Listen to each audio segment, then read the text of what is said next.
Prophet said sallallahu ta'ala alayhi wa sallam about Dajjal,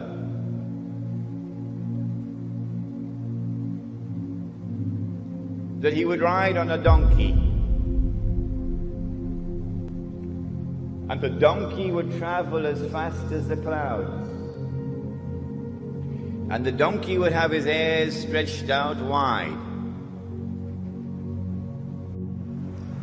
The donkey will have its two ears stretched out wide.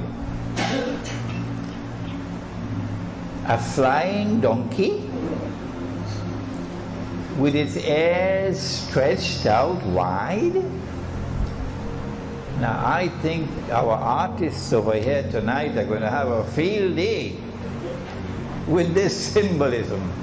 A flying donkey with its ears stretched out wide. I hope you don't get a problem with your government, eh? A flying donkey with his ears stretched out wide. Dajjal is going to come flying on that donkey.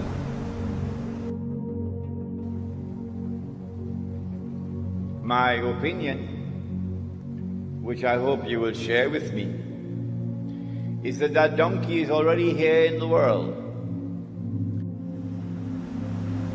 I have interpreted that donkey to be already here. Yes. Whenever I come to Malaysia, I have to travel on that donkey. Yeah, I have to travel on that donkey every time I come to Malaysia. This is religious symbolism with which we began the lecture. The donkey is the modern aircraft. And since the Antichrist brings with him the modern aircraft, the Antichrist commands the skies.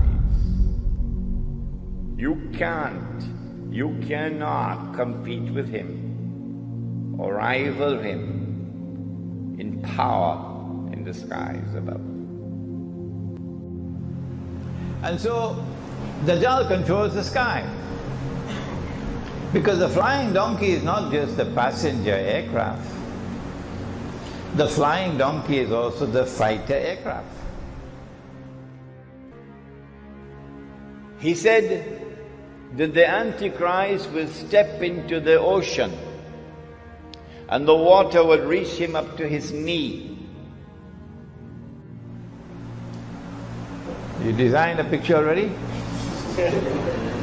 Dajjal is going to step in the ocean. Dajjal is going to step into the ocean and the water will reach him to his knee.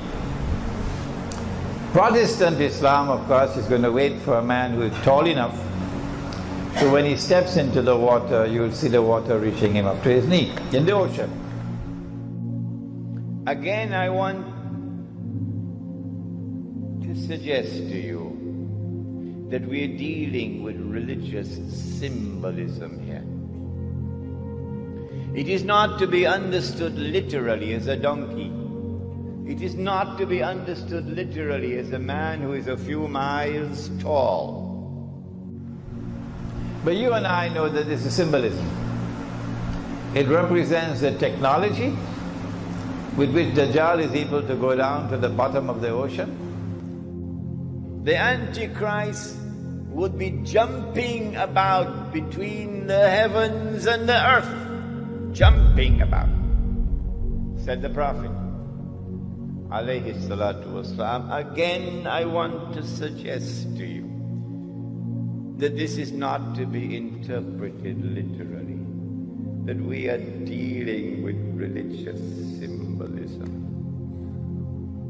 Dajjal is going to jump between the samawat and the earth, the skies and the earth, jumping up and down.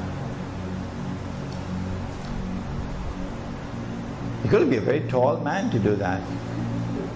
If you're going to jump and your head is going to be in the sky, and then jump back down and your feet on earth, I mean, you've got to be miles high as a human being to achieve that, huh? Well, then what does it mean? Dajjal is going to be jumping between the heavens and the earth. Answer, this is symbolism.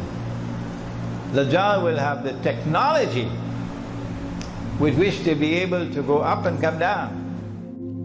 It refers to our modern exploration of the heavens above. The satellites that go around the earth and the shuttle aircrafts that go up and down. The Prophet predicted that people would fly in the air. He predicted that people would go out of their houses with things on their thighs that would tell them what was happening back in their families. He said that people would talk to shiraku na'alihi, which in Arabic, shiraku na'al is this. That is what a shiraku na'ali, which is the universal sign today for telephone. And he said a man will talk to his shiraku na'al. You know, that's how people say it, right? The Arabs call that shiraku na'al. He told us that towards the end of time, you will see the people, the ala, ri'asha, yatatawaluna fil bunyan. He said there will be poor people who were the desert people, and they were poor, and they were taking care of goats and animals, and then they'll begin to build huge buildings. These are signs before your very eyes. We're seeing signs of our Prophet ﷺ. He told us that you will see the buildings of Mecca reach the mountaintops. The buildings of Mecca will reach the mountaintops. And this is happening in our lifetime. When I first went to Mecca, there were no buildings even close to the tops of the mountains of Mecca. And now it's filled with buildings that are beginning to reach the mountaintops. I was on one of the tallest mountains in Mecca, and you can see the clock tower now surpasses the mountains. The Prophet ﷺ said, in a hadith, he said, إِذَا رَأَيْتُمْ مَكَّةَ بُعِجَتْ كَظَائِمًا. If you see Mecca, if you see its mountains with holes pierced through them, this is what it means. بُعِجَتْ كَظَائِمًا وَيَتَسَاوَى بُنْيَانُهَا رُؤُوسَ جِبَالِهَا. And you see the buildings reach or in a riwayah ta'lu, they will actually surpass the mountaintops. And then he said, فَقَدْ أَظَلَّتَ السَّاعَةُ. It means that the sa'a has cast its shadow. Imam As-Suyuti says in this, هِيَ عِبَارَةٌ عَنْ دُنُوَ السَّاعَةِ. It means that the hour is near, it's coming close. In fact, in all of these we see pointers towards a scientific and technological revolution which would sweep the world. And the mastermind behind that scientific and technological revolution is the Antichrist. I want you to recognize that Britain was the leader of the world in the technology which led to all of this. I present all of this information to you to argue the case that the island in the hadith of Tamim ad-Dari is the island of Britain. And so my answer is that that island of Tamim ad-Dari is Britain.